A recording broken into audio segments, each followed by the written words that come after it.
Hi friends, I am Tilak. You're watching Tech May Be Unique, and today we're going to see how to add a time or clock sticker on your Instagram story.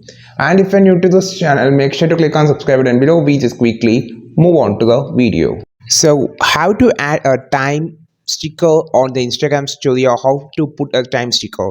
For an example, just choosing this particular post. I'm just going to post this to my story.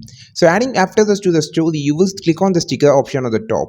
Now you just swipe down, or you can see an option called time. This is a time sticker. So you can also search if it is not here. Just long press on the sticker and just place the sticker on the here.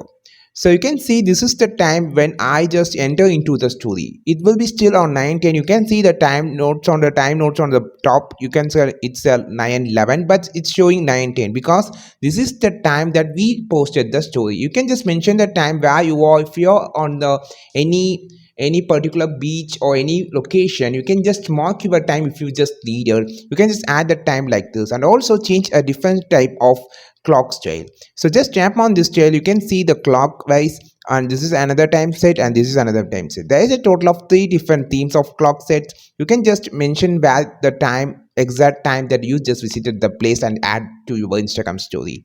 So this is so useful if you are posting a story on any location, if you just need to share with your friends. I think this video helped you a lot. Like this video, share this video, subscribe this channel. We will meet our next video with a super valuable content. This is Tilak signing off from Tech Made Be Unique. Have a wonderful day.